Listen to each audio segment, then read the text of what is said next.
On y va au milieu. Madame Verdier-Molinier, ici. Et voilà. Il est 23h23. Vous êtes en direct sur France 2. C'est parti pour l'émission politique. La suite, avant de vous présenter les débatteurs, voici le sommaire. Évidemment, on reviendra sur la prestation d'Édouard Philippe. Également ce soir au sommaire, démission du lot, départ annoncé de Collomb, hésitation sur le prélèvement à la source, affaire Benalla. Pour la première fois depuis l'arrivée d'Emmanuel Macron au pouvoir, on a une impression de flottement, que la machine se grippe. C'est quoi le problème? On vous pose la question. Emmanuel Macron répète à l'envi qu'il veut être jugé aux résultats. Les résultats pour l'instant ne sont pas là, même en dépit de ce qu'a dit le Premier ministre, ou pas suffisamment là. Croissance molle, déficit qui remonte, chômage qui ne baisse pas. Les résultats, c'est pour quand? Et l'opposition dans tout ça, l'opposition, elle est où? Emmanuel Macron baisse dans les sondages, mais aucun de ses opposants n'en profite. Vraiment, on y reviendra. Avec nous ce soir, Gilles Legendre, bonsoir. Bonsoir. Député La République En Marche de Paris, macroniste de la première heure, vous avez été élu il y a quelques jours, président du groupe majoritaire à l'Assemblée nationale. Aurélie Filippetti, bonsoir à vous. Vous avez été ministre de la Culture de François Hollande, député socialiste de Moselle. Vous êtes aujourd'hui éloigné du monde politique, mais vous publiez quand même un livre, Les Idéaux, chez Fayard, qui est quand même un roman d'amour, mais aussi un roman politique. Thomas Porcher, vous êtes un économiste atterré, classé à gauche, très à gauche. Vous avez publié un traité d'économie hérétique chez Fayard et vous enseignez à la Paris School of Business. Bonsoir à vous. Bonsoir Agnès Verdier-Molinier, vous dirigez la fondation IFRAP, un think tank très libéral. Vous publiez En marche vers l'immobilisme chez Albin Michel, un titre qui en dit long sur ce que vous pensez. Enfin, Guillaume Durand, on ne vous présente plus, je vais quand même le faire. Mitterrand, Chirac, Sarkozy, Hollande ou Macron, vous les avez tous interviewés? Je suis le Jean plus Loupin? vieux. Non. Vous êtes journaliste, aujourd'hui vous animez surtout la matinale tous les matins Exact. de Radio Classique. Et pour le regard étranger porté sur nos angoisses françaises, Mathieu Bock-Côté, sociologue québécois, chroniqueur régulier du Figaro, et on vous invite souvent dans cette émission. Bonsoir à vous. Bonsoir. Et bonsoir à vous, Paolo Levi, correspondant à Paris pour la presse italienne, notamment la Stampa. Bonsoir. Allez, première prise de parole à chacun d'entre vous. Comment vous avez trouvé Édouard Philippe ce soir? Est-ce qu'il a suffisamment bien expliqué les choses? Est-ce que vous avez compris les choses? Est-ce que cette émission va l'aider à reprendre un petit peu la main? Aurélie Filippetti. Écoutez, moi j'ai trouvé que c'était un discours sans beaucoup de surprise, parce que finalement c'est toujours la même chose. On nous explique que si les Français sont mécontents de la politique qui est menée, c'est parce qu'ils ne comprennent pas et qu'il faut donc mieux leur expliquer. C'est toujours le même discours. D'ailleurs, ce n'est pas le premier gouvernement à tenir ce discours. On considère que les gens, finalement, ne sont peut-être pas suffisamment intelligents pour comprendre la pertinence des réformes qu'on veut absolument leur faire, Donc, pas tellement convaincu. avaler. Non, je crois que lui, il a l'air sincère maintenant, effectivement. Il a une certaine authenticité par rapport à Laurent Wauquiez. En plus, on le trouve très sympathique. Mais le problème, c'est que la pertinence de son discours et la pertinence de sa politique, ça, elle reste à prouver. Alors, Agnès Verdier-Molinier. J'ai trouvé que c'était dur. Parce que finalement, c'est dur de défendre les premiers mois d'un gouvernement qui n'arrive pas à imprimer des résultats. Avec ces 9% de chômage qu'on continue à traîner, avec ce déficit qui va remonter, avec cette dépense publique qui ne baisse pas, avec finalement ces objectifs de baisse du nombre d'agents qui ne sont pas là. Et face à cette retraitée qui dit finalement mes impôts augmentent. Et on voit bien que c'est difficile de faire croire aux Français qu'il y a vraiment une baisse des impôts importante pour les ménages. Et d'ailleurs, on y reviendra, mais pour 2019, je crois qu'elle ne sera pas vraiment au rendez-vous. Donc, c'est difficile de vendre ce qui s'est passé pour l'instant, parce que finalement, dans la transformation du modèle qu'on attendait, il ne s'est pas passé l'essentiel, c'est-à-dire justement revoir tout le système français et se poser la question de comment il pourrait fonctionner mieux avec moins de dépenses et moins de fiscalité. Gilles Legendre n'est pas d'accord avec vous. Si vous demandez au président du groupe majoritaire s'il a été convaincu par le Premier ministre, je pense que la question n'est pas très intéressante. En l'espèce, moi, ce qui m'a frappé pendant ces 2 heures d'émission, c'est l'esprit de responsabilité. C'est-à-dire que nous avons un Premier ministre, d'ailleurs les sondages l'en ont témoigné à la fin de l'émission, qui accepte et assume la complexité de réformer la France après des années pendant lesquelles rien n'avait été fait au fond des choses. Et quand Agnès Verdier-Molinier dit que c'est difficile, oui, c'est difficile. Quand vous dites que nous ne nous attaquons pas aux profonds problèmes ou à la profondeur des problèmes, c'est inexact. Et le Premier ministre en a apporté la démonstration. Quand on s'attaque à la question de l'éducation, quand on s'attaque à la question de la pauvreté, quand on s'attaque à la question de l'hôpital, quand on s'attaque à la question de l'emploi, quand on s'attaque à la question de la transformation de l'action publique, sujet qui vous est cher, avec à chaque fois une action qui va essayer de résoudre la profondeur du problème, oui, c'est difficile. Et ça exige du temps. Et ça exige de la pédagogie. On lui a donné 2 heures. La pédagogie, mais c'était très bien. Et d'ailleurs, je pense, ce qu'a dit Nathalie Saint-Cric à la fin de l'émission était exact, il a fait preuve de beaucoup de pédagogie pendant ces 2 heures. Et ça n'est pas mal, Madame Filippetti, la pédagogie. C'est très utile parce que précisément, quand on mène des politiques comme celles que nous menons, qui visent à transformer profondément les choses, il faut de la pédagogie parce que ce que nous faisons est complexe. Mais si les Français ne sont pas d'accord avec la politique qui est menée, par exemple les retraités, parce qu'ils voient chaque mois sur leur pension les pertes de revenus qu'ils ont, vous ne pouvez pas leur dire qu'en leur expliquant mieux, ils vont être davantage d'accord. Nous assumons ces désaccords. Nous l'avons assumé sur les inactifs, sur les retraités, avant même l'élection. Et ça, c'est l'esprit de responsabilité. Vous savez, nous avons entendu un Premier ministre ce soir qui s'inscrit dans une grande tradition de l'esprit de responsabilité au pouvoir. Ça ne veut pas dire qu'on soit d'accord avec lui. Mais Mendes, Rocard, Delors, aujourd'hui, Édouard Philippe, c'est une lignée qui pratique une éthique du pouvoir, qui est l'éthique de la vérité, même quand elle coûte, même quand elle est complexe, même quand elle permet qu'elle se traduit par de l'impopularité. Thomas Porcher, puis Guillaume Durand. Moi, je n'ai pas vu de grande nouveauté, en fait. Il parle très bien, effectivement, par rapport à Wauquiez. Il a l'air plutôt sympathique, mais en même temps, ça aurait pu être Nicolas Sarkozy quand il était ministre de Chirac, en fait. Parce qu'il nous a dit quoi? Il faut que le travail paye plus. Donc, on va défiscaliser les heures supplémentaires. Ça ressemble drôlement à ce qu'avait fait Sarkozy. La dette est un problème pour les générations futures. Il faut baisser le nombre de fonctionnaires. Soit dit en passant, il va baisser le nombre de fonctionnaires dans les impôts. Alors qu'il y a une évasion fiscale de plus de 50 milliards, il y a eu les Paradise Papers, enfin je ne sais pas si c'est très intelligent aujourd'hui qu'il y ait moins de fonctionnaires dans les impôts. Au contraire, il y a une vraie lutte à mener contre l'évasion fiscale. Il dit qu'il ne touche pas à l'hôpital, ce qui est faux, puisqu'il y a une circulaire de la santé qui disait qu'en tendance, on allait baisser plus d'1 milliard sur les hôpitaux. Ce qui est quand même une baisse, puisque structurellement, ça devrait augmenter beaucoup plus. Donc il y a vraiment tout un tas de questions, et même la pédagogie. Enfin, vous voulez qu'on fasse de la pédagogie? Alors expliquez-moi par exemple, comment on économise 10 milliards sur l'assurance chômage en ouvrant des droits aux démissionnaires et aux auto-entrepreneurs, tout en ne faisant pas de la dégressivité. Alors là, il faut beaucoup de pédagogie pour expliquer ça. C'est une question que je peux vous poser là ce soir. Alors, d'abord, je voudrais poursuivre le tour de table ce soir. Guillaume Durand, comment vous l'avez trouvé, le Premier ministre? Écoutez, moi je crois que c'est une bataille, c'est très facile de tuer le temps, mais c'est très difficile de l'assassiner. Dans le cas de l'équipe qui est au pouvoir actuellement, on le voit bien dans une certaine forme de fébrilité, fût-ce une fébrilité pédagogique, qui ne savent pas, depuis qu'il y a le quinquennat, s'ils vont obtenir des résultats au bout de ce quinquennat.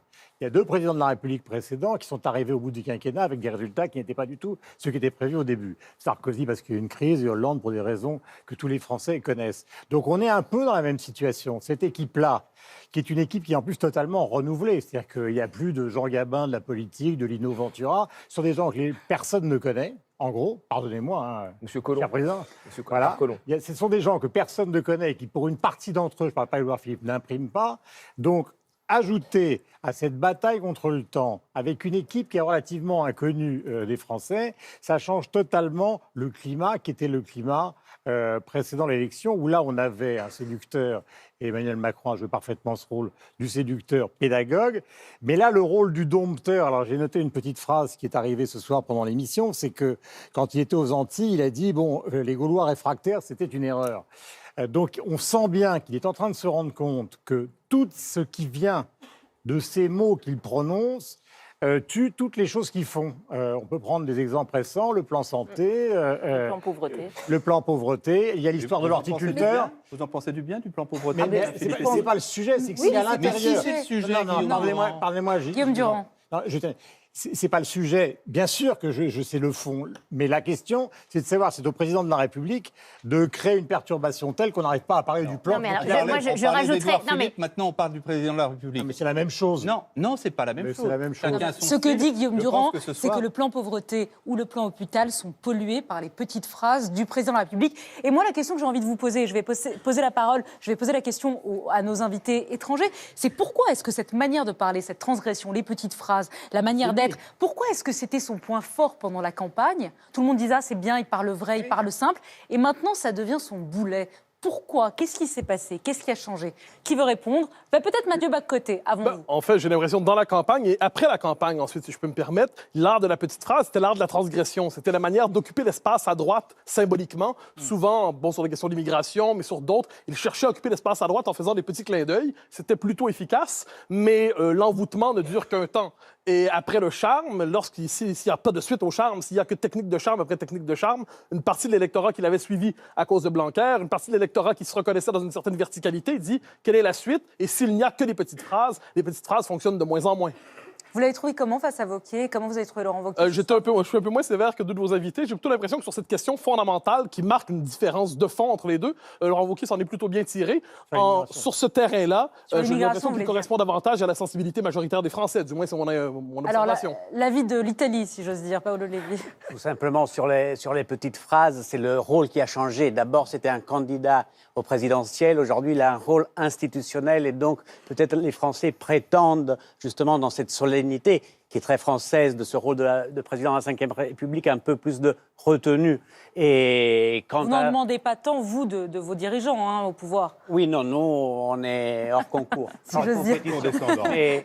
Mais mis à part ça, non, c'est... Et après, c'est vrai ce que vous avez pu dire, c'est-à-dire qu'à chaque fois, on a l'impression qu'on fait beaucoup d'efforts à présenter une réforme, par exemple celle du plan pauvreté, et après la petite phrase gâche tout, et on ne parle que de cette petite phrase. Ça me rappelle un peu votre victoire à la Coupe du Monde, et 3 jours après l'affaire Benalla, et on a complètement oublié que vous étiez champion du monde. Il faut faire gaffe à ne pas gâcher le travail qui est en Gilles marche. Legendre, puis Brice Teinturier, que je salue, et qui est là, fidèle observateur. Il va continuer à nous donner quelques chiffres. Alors, Gilles Legendre, vous entendez cette question fondamentale? Je l'entends bien sûr, que de toute façon, nous soyons dans la construction de la relation française. Nous sommes tous jeunes, en effet, comme l'a rappelé Guillaume Durand, et nous avons probablement à construire cette relation. Mais vous savez, les petites phrases, elles intéressent beaucoup plus les journalistes. Et ils ont raison, je l'ai été, je sais ce que c'est.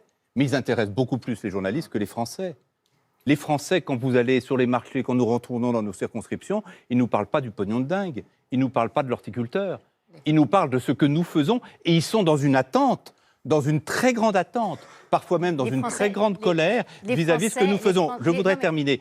Le plan pauvreté, il a été porté par le président de la République par un discours qui a été unanimement salué par l'ensemble du monde associatif dont vous savez parfaitement que politiquement, il n'est pas de notre côté. C'est vrai, monsieur Legendre, mais est-ce qu'on vous en parle?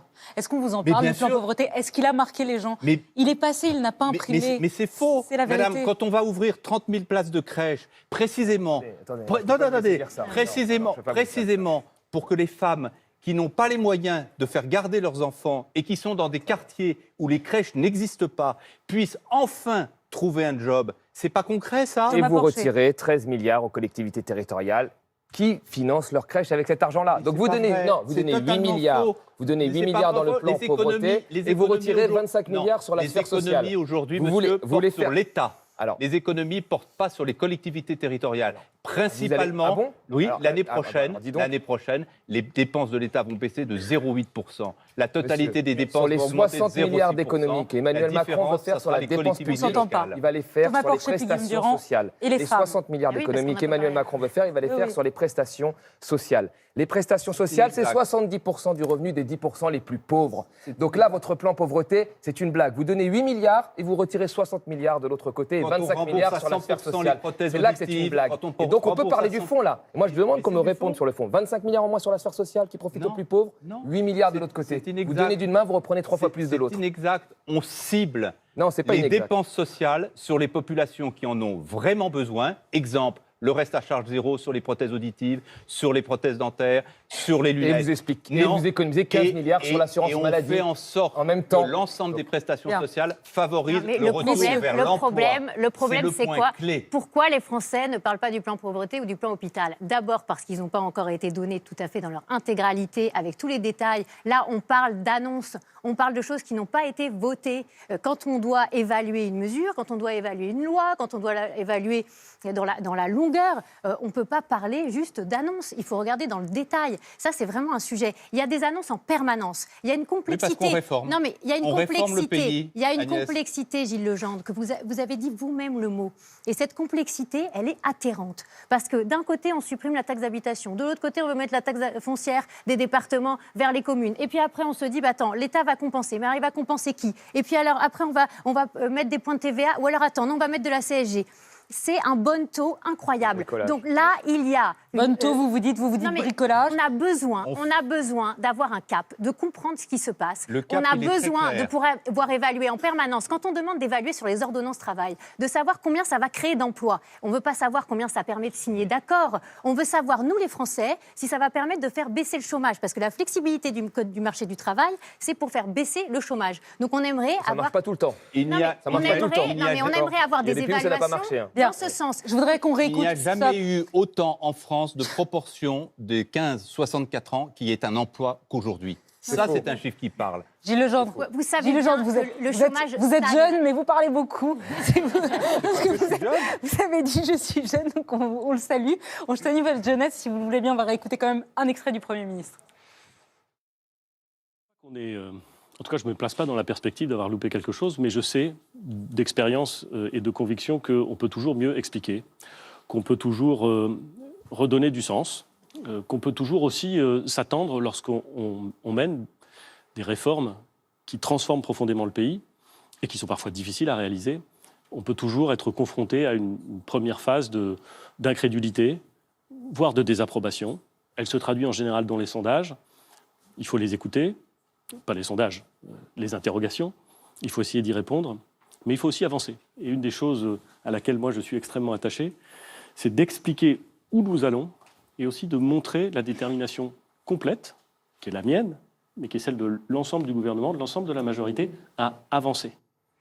Avant de vous donner la parole, je voudrais entendre Brice Teinturier. Brice, on vous a posé la question, Emmanuel Macron est-il proche des préoccupations des Français? Alors, La même question qu'à Édouard Philippe. Oui, la réponse est massivement négative. 71% dans notre enquête des Français qui ont regardé l'émission déclarent que non. Donc là-dessus, il y a... C'est bien pire qu'Édouard Philippe. Ah oui, oui, tout à fait. C'est l'effet de beaucoup de choses. C'est l'effet aussi un petit peu des petites phrases qui, progressivement, non seulement ont produit les effets que vous avez indiqués, c'est-à-dire qu'on n'écoute pas le contenu de la réforme, on se polarise sur la petite phrase, mais ces petites phrases ont aussi donné le sentiment aux Français, à une grande partie des Français, que le président ne les prenait pas suffisamment en considération, ne les comprenait pas, voire s'adresser à eux de manière un peu péremptoire en leur faisant la leçon. Donc il y a ça dans la proximité. Mais il n'y a pas que ça. Il y a aussi des points très précis de la politique menée. Parce que qu'est-ce qui a changé et quel est l'objet de la discussion sur les difficultés actuelles d'Emmanuel Macron? Ça tient en un mot et en un chiffre qu'on a aussi dans notre enquête. C'est la projection, c'est le doute qui s'est installé sur les résultats à venir.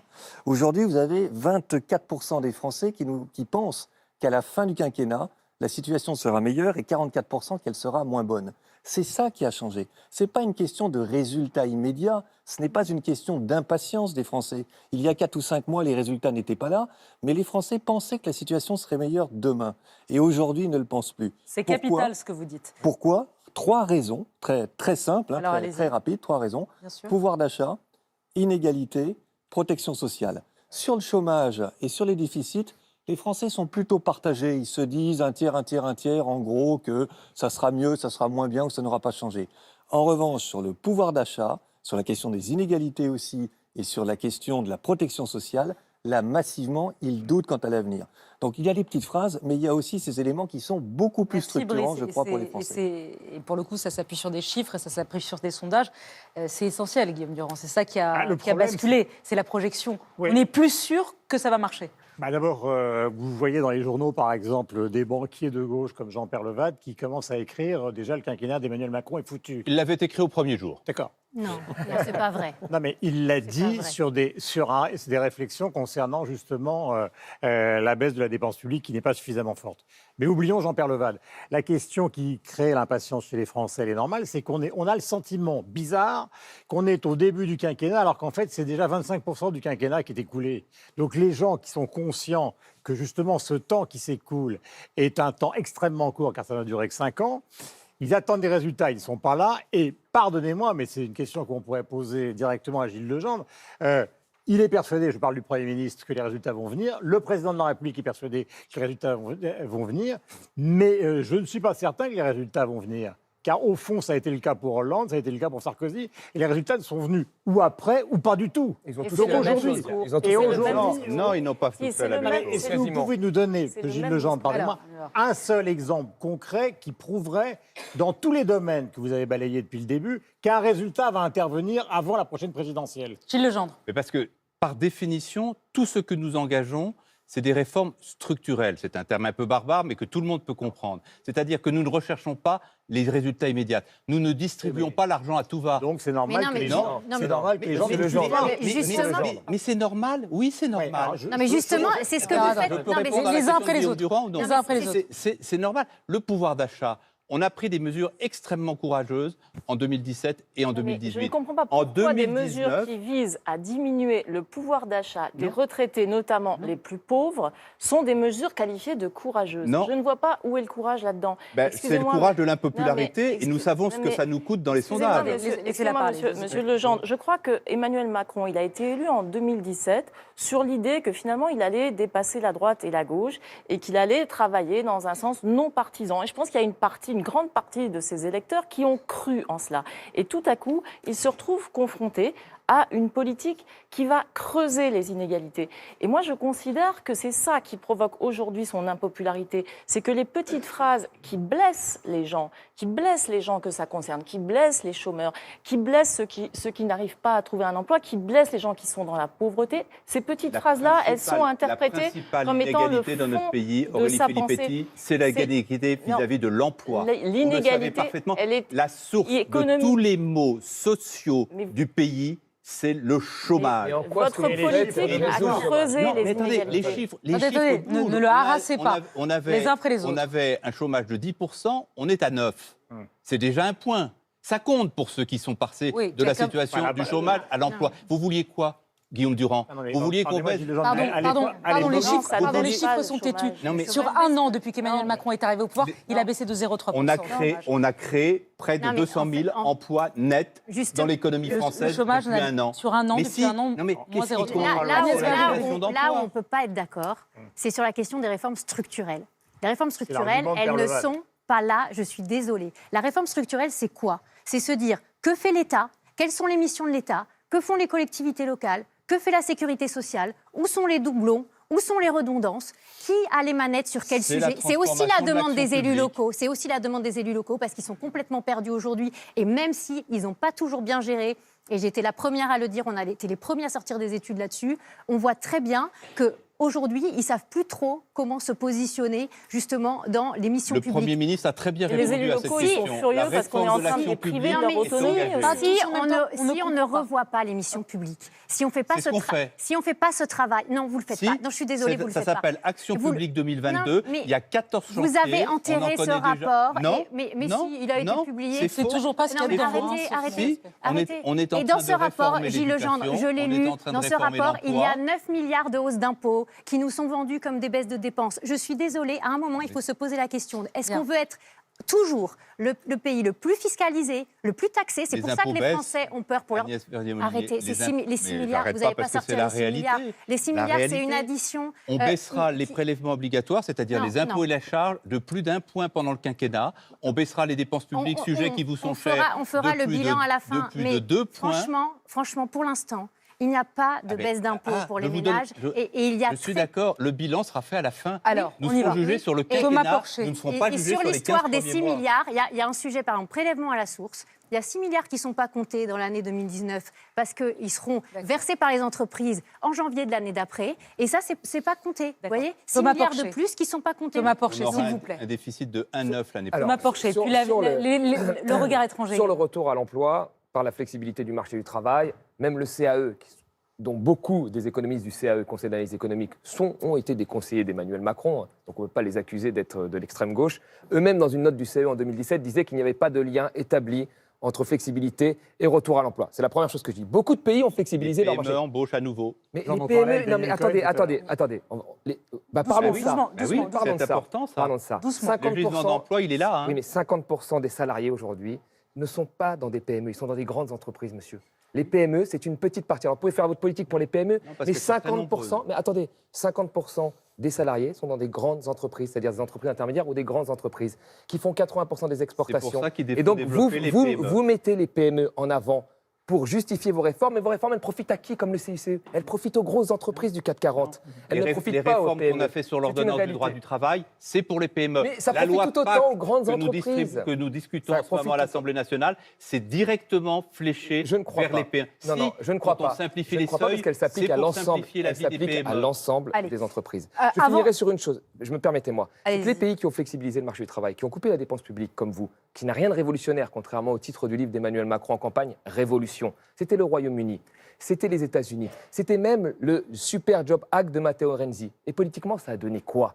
Brexit, Trump, Salvini. Alors voilà ce que vous faites. Vous préparez les extrêmes Non. et le retour politique Au des contraire. extrêmes. Si c'est ça que Au vous faites. contraire, le Allez, discours réponse de Gilles Legendre. Au contraire, le discours de responsabilité que nous portons et qu'a très bien incarné Édouard Philippe ce soir, c'est précisément la dernière digue de notre pays envers les tentations populistes, nationalistes, Non, démagogiques. ça les prépare. Et nous en avons eu un très bon exemple ce soir dans le débat entre Édouard Philippe et Laurent Wauquiez. Nous avons eu en face du Premier ministre un chef de l'opposition, du principal parti de l'opposition, qui n'a qu'une idée à défendre face au Premier ministre de la France, les sujets migratoires. C'est déjà le fléchage d'un Je positionnement ne vais pas politique. défendre Laurent Wauquiez, mais en l'occurrence, on lui avait demandé 2 thèmes. Il se trouve qu'il a pris l'immigration et l'Europe. Il aurait dû prendre. Que le thème de l'immigration occupe tout le terrain. C'est vrai.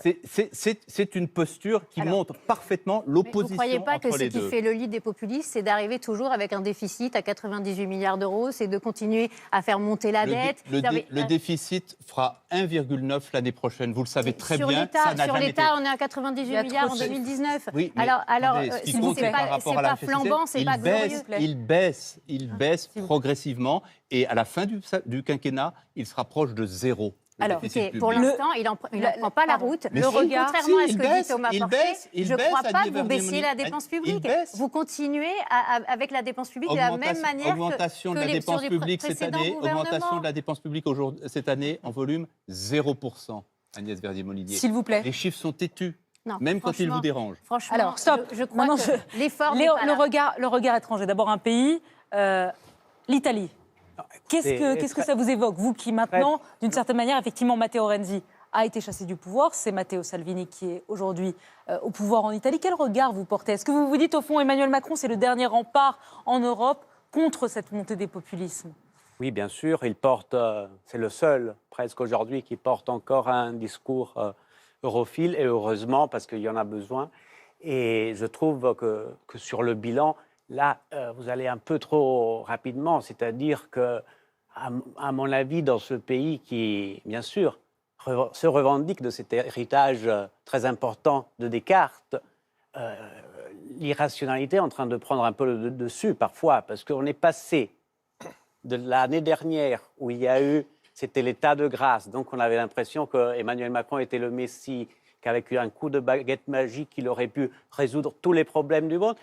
On est rentré, moi je suis rentré d'Italie des vacances, j'ai retrouvé tout un autre scénario. Là, la rentrée est ratée, rien ne va plus, etc. Alors, Ça veut dire qu'on est trop latin. c'est vrai que venant de vous. aller est un droit fondamental, il faut l'inscrire absolument dans les droits de l'homme, et c'est vrai. Mais c'est vrai aussi que peut-être il faut laisser un petit peu de temps à ce gouvernement de faire ses preuves. C'est comme si un viticulteur décidait de planter une nouvelle vigne et au bout de 6 mois se disait « mince, mais il n'y a pas encore de vin, il faut attendre un petit peu ». Les réformes qui sont engagées, de gauche, de centre, de droite, inévitablement, le peuple trouve que ça ne va pas assez vite. Donc ça, je pense que la déception participe à la culture politique des démocraties. Cela dit, ce qui est certain, c'est que j'en parlais tantôt en parlant de désenvoûtement du pouvoir, et la question a été évoquée, vous l'avez aussi évoquée avec la question des populismes, quand Emmanuel Macron ou Édouard Philippe le reprend, dit « c'est nous ou le déluge, nous la catastrophe ». Donc, c'est nous ou la lèpre populiste. Eh bien, quand on pose ainsi le débat, eh bien, on le structure à son avantage en se présentant comme le seul rempart contre les extrémistes. Dans la première année de son mandat, Emmanuel Macron avait compris que l'avantage sur la question sociale, c'est-à-dire mon véritable ennemi, mon véritable adversaire, c'est Jean-Luc Mélenchon. Là, on comprend qu'à l'horizon des européennes, il dit mon véritable adversaire, c'est Marine Le Pen. Et pendant ce temps-là, ce qu'il cherche à faire, globalement, c'est de neutraliser l'adversaire autre, c'est-à-dire, on pourrait dire, la droite conservatrice ou modérée. Il l'évacue du paysage en choisissant toujours le populisme qu'il veut combattre. Alors, je vais vous donner la parole 2 secondes, s'il vous plaît. Juste pour compléter, Brice Teinturier, à la fin du mandat Macron, vous avez posé la question aux téléspectateurs, la situation sera-t-elle meilleure concernant les différents items? Parce que ça oriente aussi notre conversation. Oui, tout à fait. Donc j'ai donné le résultat global. 44% qui nous disent qu'elle sera moins bonne, 24% seulement qu'elle sera meilleure. 20 points de différence et une évolution considérable par rapport à ce qu'on mesurait auparavant. On va voir les chiffres, et si on prend maintenant bloc par bloc, thème par thème, les Français sont donc, vous le voyez ici, très partagés sur la question du chômage ou la question de la réduction des déficits parce que il faut prendre en compte les 3 réponses à chaque fois, meilleure, moins bonne ou ni meilleure ni moins bonne. Donc sur le chômage et sur les déficits publics, en réalité, ils sont 3/3 à considérer que ça va s'améliorer ou que ça se détériorera ou que ça sera sensiblement la même chose. La vraie différence, c'est bien le pouvoir d'achat et la protection sociale, où là, vous n'en avez que 14% et 13% donc, qui nous disent que la situation sera meilleure, mais surtout 70% et 69% qu'elle sera moins bonne. C'est là où il y a une différence fondamentale. C'est bien sur cette dimension-là que les Français aujourd'hui se projettent dans des résultats qui ne seront pas bons. Vous les trouvez injustes, les Français? Vous Non. les trouvez impatients? Vous savez, les trouvez de mauvaise foi? Comme je le disais en souriant tout à l'heure, je suis entré en politique il y a 2 ans et le premier choc que j'ai ressenti en faisant campagne, d'abord pour le président de la République, ensuite pour être élu député, c'est le degré de colère exprimé par les Français quand ils parlent politique. Donc je ne suis pas surpris de constater ces résultats après 15 mois où on s'est éloigné de la liesse de l'élection et où, en effet, les résultats ne peuvent pas être là précisément parce que les politiques que nous menons s'inscrivent dans la durée. Je ne mets évidemment pas en doute les résultats de Brice Teinturier. Je dis juste qu'il est très probable que ces chiffres-là soient très influencés par le sentiment qu'ils ont de l'instant et que leur demander de se projeter alors même que précisément dans l'instant présent, ils ressentent un malaise évident dont témoignent d'ailleurs un tas d'autres sondages et dont témoignent les relations qu'on entretient en direct avec eux. Je pense que on ne peut pas faire parler ces chiffres de façon trop spectaculaire sur des horizons de 3 ou 4 ans. Oui, mais il y a quand même un point important, c'est que jusqu'au mois de mai ou jusqu'au mois de juin, on avait une projection qui restait globalement positive. Donc l'inversion qu'on mesure aujourd'hui, elle est très récente. Ça veut dire qu'elle s'est jouée au mois de juillet, au mois d'août et depuis la rentrée. Et donc, on peut identifier sur quoi elle s'est jouée. Elle s'est jouée sur l'affaire Benalla, elle s'est jouée aussi beaucoup sur les questions d'augmentation du pouvoir d'achat des plus âgés. Et c'est ça qui plombe en réalité la perception et l'avenir. Et puis elle a joué aussi. En quoi l'affaire Benalla peut influencer les projections sur les déficits publics? Avouez que le rapport est ténu. Non, parce que c'est une des plus globales sur l'exécutif et sur le président. Mais ce que je veux dire, alors de ce point de vue-là, ça je vous donne raison. Nous devons travailler notre relation avec les Français. Si ça s'est fait, ce décrochage au cours des 2 derniers mois, on ne peut pas dire que c'est simplement parce que le temps s'écoule, malheureusement. Il y a 3 mois, les Français pensaient encore que ça pouvait s'améliorer. Donc il y a des raisons très précises et qui tiennent à des décisions, notamment dans le domaine économique, qui ont beaucoup impacté cette... Mais là, il y a un sujet qui a été fondamental à la rentrée, c'est le prélèvement à la source. Non, moi je suis pas du tout d'accord. Ça a été un sujet fondamental, un sujet de préoccupation seniors. Très important des Français. Beaucoup de Français ne comprennent pas du tout comment ça va fonctionner. Ils sont majoritairement pour dans les sondages. Puisqu'on parle sondage... En Italie, ça marche très bien. Le problème, c'est pas le prélèvement à la source. En Italie, ça marche très bien, oui, vous le dites. Ça marche partout dans le monde. Il y a une spécificité pour la France, avec la familialisation, la conjugalisation, avec les niches fiscales. Il y a beaucoup de niches fiscales qui, aujourd'hui, ne seront pas comprises dans les avances des 60% de janvier qui vont être passées aux ménages qui en bénéficient. On ne sait pas comment ça va être décompté. Beaucoup d'entreprises stressent aussi parce que ce sont les entrepreneurs qui vont prendre à leur charge une partie du coût. Alors c'est vrai que vous avez mis en place des dispositifs pour les petites entreprises, etc. Bah oui, mais là aussi, on ne sait pas si ça va fonctionner correctement. Mais quel est votre intérêt d'entretenir le doute là-dessus? Parce qu'en effet, en l'entretenant, parce qu'il y a un vrai sujet prélèvement à la source. Il risque d'y avoir... Les Français sont en majorité pour le prélèvement à la source. Ils ont parfaitement compris l'intérêt de cette réforme, qui était le fait qu'on payait des impôts sur l'argent qu'on touchait au moment où on le touchait. Sauf que maintenant, ils ont compris une chose, c'est qu'ils vont risquer de payer plus d'impôts que ce qu'ils auraient payé si on était resté dans le Aurélie système Philippe, de l'impôt précédent. Mais bien sûr que Mais si. je pense que Mais bien sûr. les taux d'imposition sont Mais strictement c'est la les mêmes.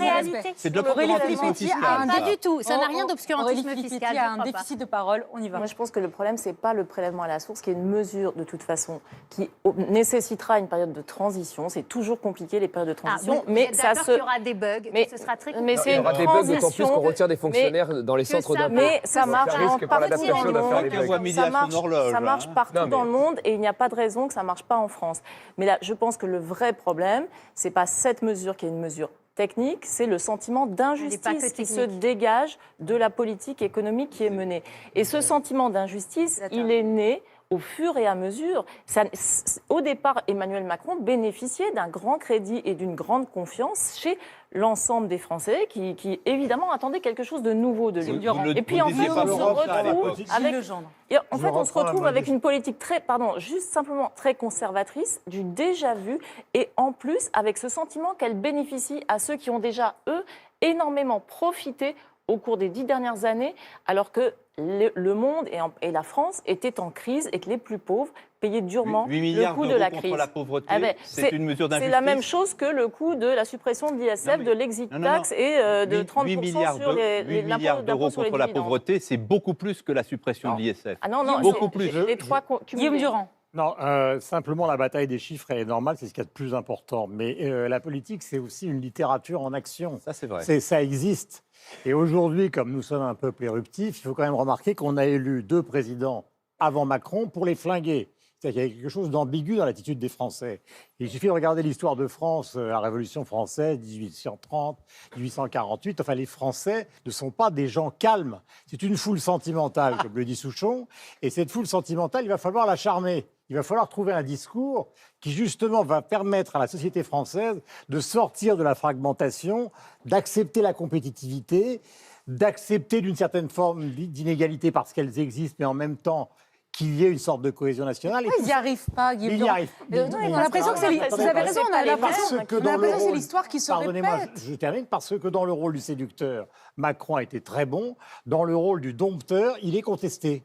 Enfin, Il est contesté. sauf que- Il est contesté pour des raisons qui tiennent au fait qu'il est assez peu accompagné et pour des raisons qui tiennent au fait que l'accumulation des réformes, pardonnez-moi, ça ne fait pas une politique. De Gaulle, Mitterrand, tous ces gens-là qui ont mené donc la France pendant des années, De Gaulle, c'est pas simplement Pinet. Mitterrand, c'est pas simplement les nationalisations. Il y a un lyrisme, il y a une façon de parler aux gens. Or aujourd'hui, Il l'a pas, Emmanuel Macron? S'il l'a eu pendant la campagne. Il n'avait que ça. Il Non, n'avait mais- que non, ça. Il l'a eu pendant la il a campagne. présenté. Mais si vous voulez, il y a une ambiguïté terrible. Je vais vous donner un exemple. Quand il y a eu l'histoire de la mutualité française où il a présenté sa politique sociale, la veille, il y a eu le pognon de dingue. Donc les gens se disent, qui est ce personnage? C'est une interrogation, hein, c'est pas un jugement. Qui est ce personnage? Est-ce que c'est celui qui enterre d'Ormesson comme si c'était Chateaubriand, la grandeur, le Louvre, etc. Ou est-ce que c'est celui qui fait fuiter, je parle en présence d'une romancière, Aurélie Filippetti, ou est-ce que c'est celui qui fait fuiter de son bureau avec son service de presse sur les réseaux sociaux l'histoire du pognon de dingue qui est une fabrication? On ne peut pas être Chateaubriand et le pognon de dingue. Guillaume On ne Durand. peut pas dire à des Français qui sont dans une situation de violence, ils l'ont prouvé contre Hollande et Sarkozy, on ne peut pas dire à des Français que ça va venir, que ça va marcher et qu'un jour ça ira mieux. Non. Non, Guillaume Durand, moi je pense que les Français sont lucides. Vous avez vu le reportage sur l'hôpital? C'est à 20 km de Paris. On se croirait dans un pays émergent. Ben, je veux dire, il n'y a pas de drap, Ils le savent, il n'y a mais- pas de lit. Il y a une mamie qui est restée 48 heures dans un couloir. Et de l'autre côté, C'est pas nouveau. de l'autre c'est pas côté, spécialement on offre français. aux 1% les ménages. Ça, c'est pas notre on bilan, offre hein. à 1% On est des d'accord. ménages. Non, c'est un bilan qui remonte Ah oui. à longtemps, bien sûr. C'est Mais vous précisément le bilan perpétuez- qu'on essaie de mais réformer. vous continuez Non. dans le pire. Non, En fait, c'est ça qu'on essaie Et de on offre réformer. Attendez, 1%. Chacun On offre s'exprime. 1%. On s'écoute. On offre, pardon, excusez-moi, une réforme de l'ISF aux 1% des ménages qui détiennent 25% du patrimoine mobilier et immobilier français. Donc, vous voyez, vous me parlez Mais du on plan peut pauvreté. l'expliquer. Non, mais le plan pauvreté. Pardonnez-moi, mais on peut Il y a l'expliquer. pratiquement 7 millions de pauvres. Mais non. La réforme Il de y a 9 l'ISF millions. qui est 9 peut-être millions de deux fois moins, mais Doucement, il y a, doucement sur les il y a 9 chiffres. millions de pauvres, de l'autre, il y a 340 000 ménages à qui vous avez donné 4 milliards. Vous avez fait 20 milliards de baisse, monsieur, 20 milliards de pardonnez-moi, baisse mais- d'impôts. Et alors, quand il y a des Mais baisses de Thomas, rentrée, comment on une fait pour les question. sorties Elle se Eh crée ben, où? Elle se crée où, la richesse? La preuve, Elle ça se marche. crée La dans preuve, les ça marche. On a entreprises. moins de croissance Elle se que nos crée voisins. dans les entreprises. Ah bah oui, ça Qu'est-ce qu'on fonctionne. a eu depuis plusieurs années? Alors, les États-Unis On a ont fait eu la 1 même chose. million Quel est le d'emplois résultat détruits dans l'industrie en France. Pourquoi? À cause de la Pourquoi fiscalité, vous êtes sûr? Mais bien sûr. À cause de la fiscalité, Mais en je ne très crois grande pas. Mais il y avait une partie. crise Je ne crois pas du économique. tout. Il y a eu une crise en 2008, Qu'est-ce hein, qu'on je a rappelle comme juste. spécifique- Mais attends, La plus grande crise depuis pas tous en 1920. on même n'est temps. pas les seuls à avoir vécu la crise. Oui, Sauf qu'il y a des d'accord. pays en Europe On a qui fait sont des en plein mauvaises emploi. politiques pour Et en Ah c'est oui, notre- alors quel pays? Citez-moi un pays. Mais non, Citez-moi mais- le Royaume-Uni Non, avec non, le non, Brexit. Vous voyez Non, mais bien, tous les pays du l'Espagne nord à de l'Europe 18%. qui se portent mieux que nous. C'est pas la peine qu'on rentre dans les D'accord. chiffres. Bah, Vous il le y en a savez quoi? bien. Alors dites-moi, il y en a combien? L'Europe est Vous coupée en savez deux bien- avec des pays vous qui sont savez moins bons bien que nous et des les pays qui sont pays au-dessus les de nous. plus État-providence qui étaient devant nous en dépenses publiques et devant nous en fiscalité, ils sont passés derrière nous. Et ces pays-là, ils ont compris un truc, c'est que quand on vote quelque chose à l'Assemblée nationale, il faut toujours se poser la Agnès question. Verdier-Molinier, Est-ce que où ça va est-ce qu'on est détruire Attendez, de- laissez-la est-ce que terminer. ça va détruire de l'emploi ou est-ce que ça va créer de l'emploi? Parce que le vrai plan pauvreté, il est là. Il est dans la compétitivité des boîtes. Il est dans la possibilité, dans nos territoires, des entrepreneurs, d'embaucher des gens. Voilà, c'est là le plan pauvreté qu'il faut qu'on mène à bien. Et aujourd'hui, c'est pourquoi les exactement Français ce que sont nous faisons déboussolés? aussi. Pourquoi les Français sont déboussolés? Parce qu'ils voient bien que dans leur territoire, ça ne bouge pas plus que ça. Et c'est ça qu'il faut qu'on Mais fasse. c'est- S'il mais c'est suffisait pas à de cause de la loi supprimer travail, le code c'est du pas à cause de la travail, loi s'il travail. suffisait de Philippe, supprimer Aurélie le code Philippe. du travail pour que les entreprises embauchent, à ce moment-là, on Mais devrait c'est pas avoir ce un que j'ai chômage dit. quasiment C'est réduit pas à uniquement la rien. question du code du travail. Non, la C'est question, aussi la question, par exemple, Il faut des carnets de commandes pour les c'est entreprises. la question de réglementation qui pèse sur les entreprises. On Non, n'arrête c'est pas aussi de la dire question des nos carnets de entreprises sont commandes trop des petites pour entreprises. exporter. Mais la loi Macron a C'est- rajouté pratiquement 5 Non, pages au code on a- du travail. on donc a une voilà. balance Eh bien, commerciale. finalement, on ne se situe à pas si moins- mal entre vous. Hein. Voilà, c'est ce que j'allais vous dire. C'est pas si mal. Hein. Moi, je me sens à l'aise là. Non, Ah, mais Agnès vous êtes- Verdier-Molinier. On est trop libéral Non, mais- d'un côté, on est trop interventionniste ou encore trop étatique de l'autre. Je pense qu'on a finalement assez bien trouvé l'équilibre qui va permettre de transformer ce pays. Mais- Je Non, voudrais non, quand même revenir. le bon équilibre, Je voudrais- c'est je voudrais- l'équilibre des comptes publics et c'est le plein Il est en emploi. C'est cours, ça il le est en bon cours. équilibre. Je voudrais revenir sur ce que disait Guillaume Durand parce que je trouve que c'est extrêmement juste. Et si on doit faire, nous, une partie d'autocritique, nous, collectivement, l'ensemble des forces qui représentons la majorité actuelle, c'est peut-être ça. C'est peut-être qu'en Mais vous vous rendez effet, quand même nous ne compte que- faisons peut-être pas assez de Je politique, vous rends quand même- y compris avec ce que la politique a de mythique, de culturel, de sensible, De symbolique. d'affectif. C'est vrai.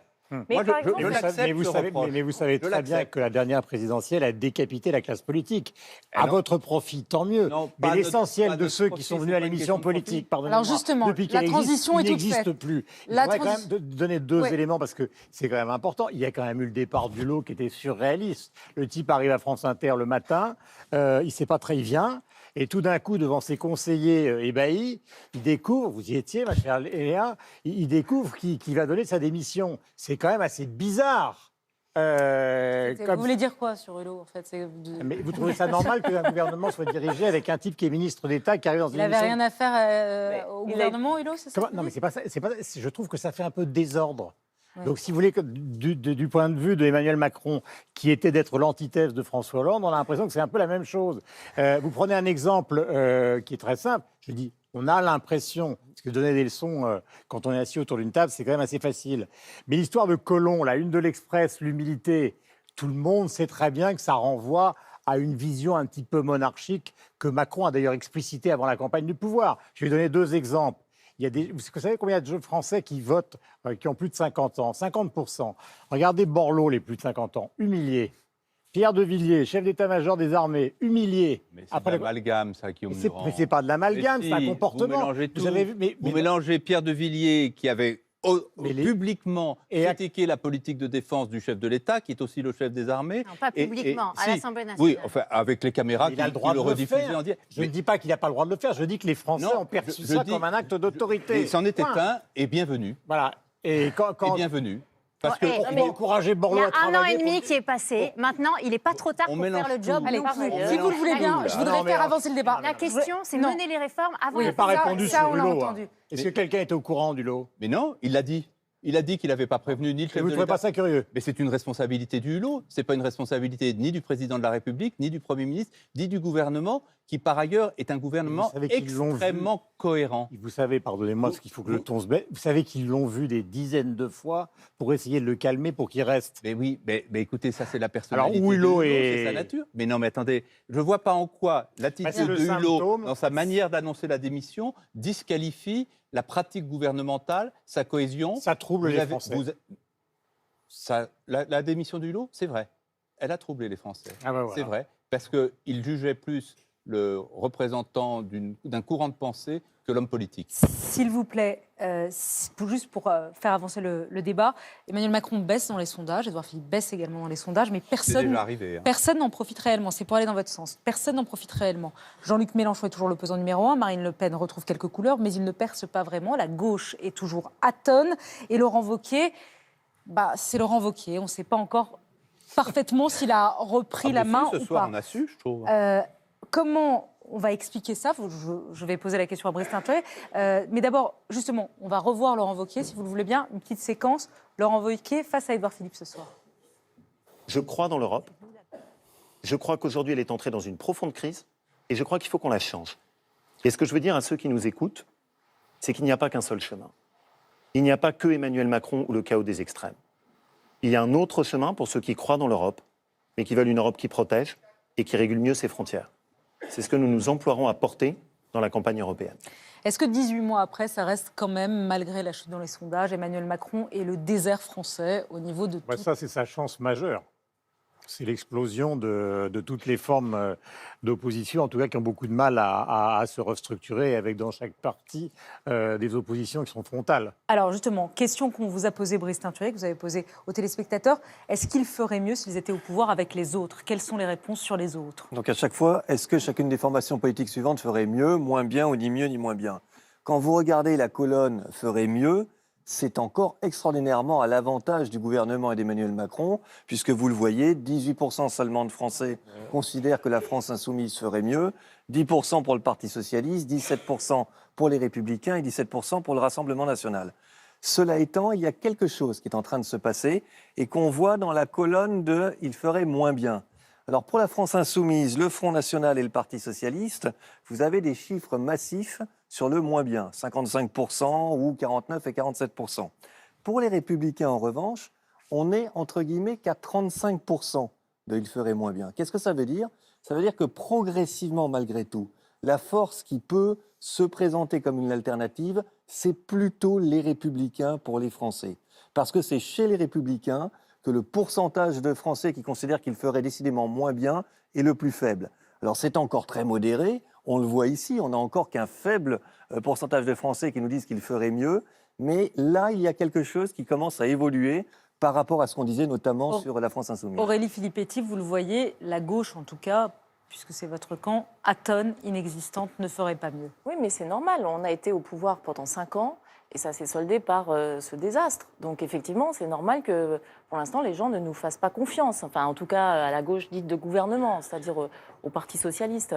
Maintenant, Emmanuel Macron, il a quand même du souci à se faire parce qu'il est en train de s'aliéner l'électorat de gauche qui avait voté pour lui par une politique qui est injuste, qui est perçue comme injuste économiquement.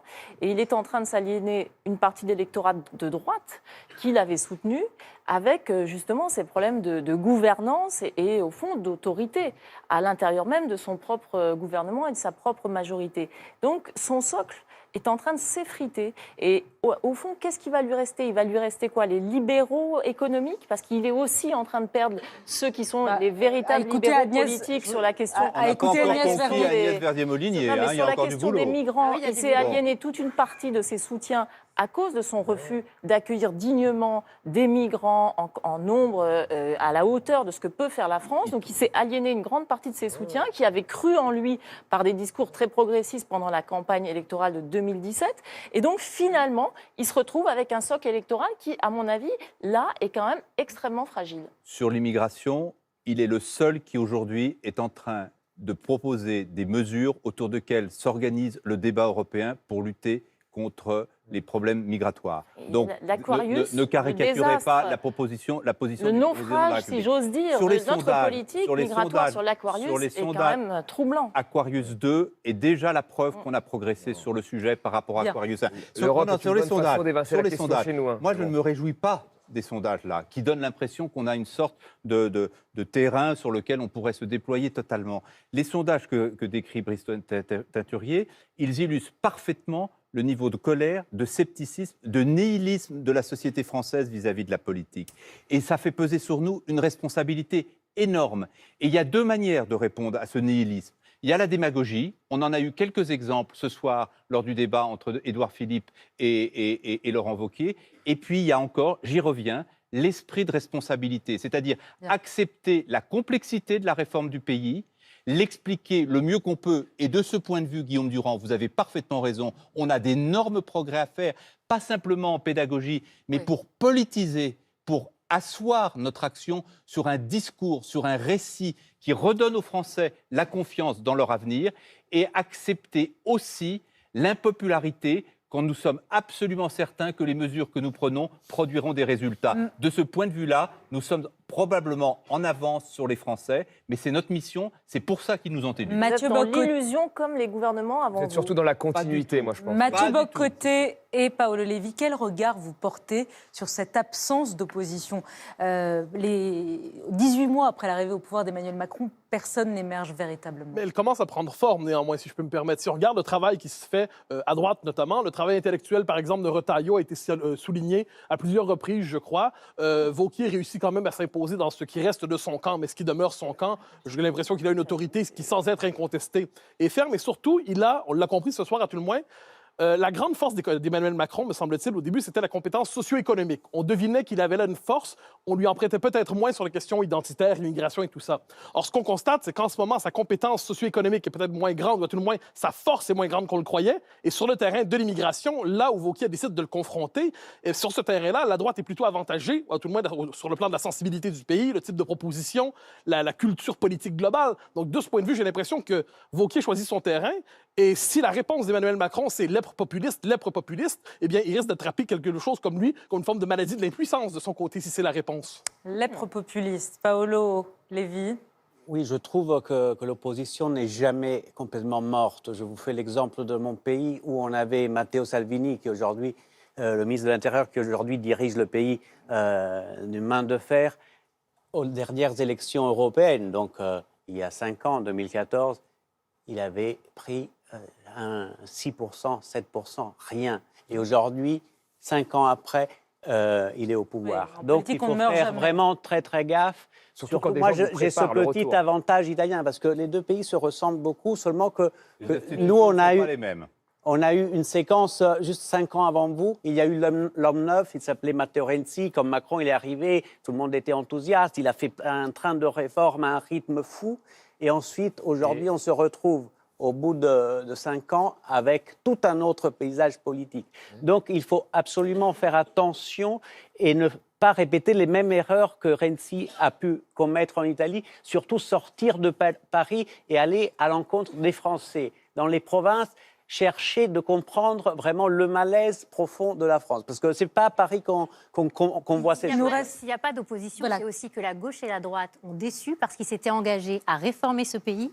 Ils avaient dit, par exemple, pour certains, on se souvient de Nicolas Sarkozy, je baisserai de 3 points les prélèvements obligatoires. Ça ne s'est jamais fait. Ils avaient dit, je baisserai la dépense publique. Ça ne s'est jamais fait. Les 60 milliards d'économies de François Hollande, on ne les a pas vus venir. Emmanuel Macron tient une partie de ses promesses de campagne. Malheureusement, il est en train aussi de tomber. C'est ce que j'écris dans mon livre, dans les pièges de la technostructure, parce qu'il prend des réformes. Regardez l'histoire de la désindexation des retraites, ce n'est pas une réforme de fond. Il reste 10 secondes. C'est une réforme de coup de rabot. Donc la question, c'est est-ce qu'on va recommencer avec les mêmes méthodes ou est-ce qu'on est vraiment sur un travail de fond? Et c'est là que les Français l'attendent. 10 secondes à chacun, vraiment, soyez très court pour votre dernière prise de parole chacun. Comment il peut reprendre la main? Est-ce qu'il peut reprendre la main?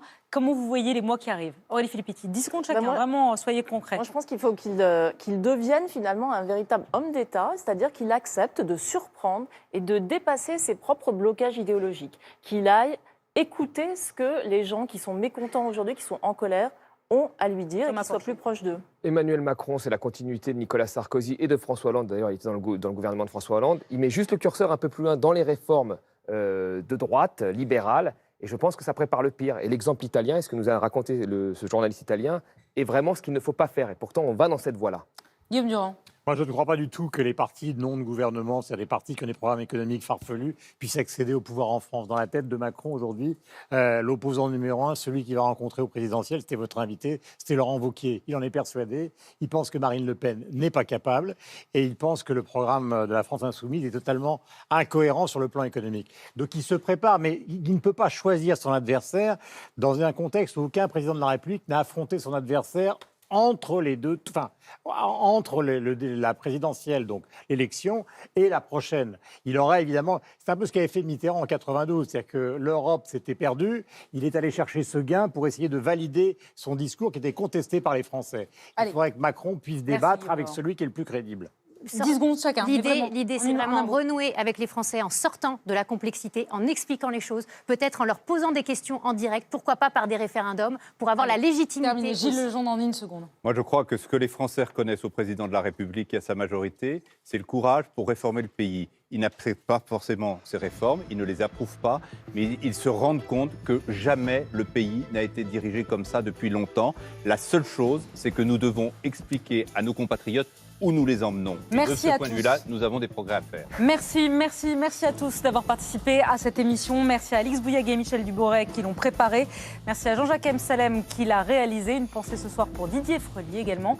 À Baptiste Morel pour l'édition, à Patrick Ponce pour la production et merci à vous de nous avoir suivis. On se retrouve dans quelques semaines avec Thomas Soto et toute la bande de l'émission politique. Je vous souhaite une très belle nuit. Vive la politique sur France 2. Merci.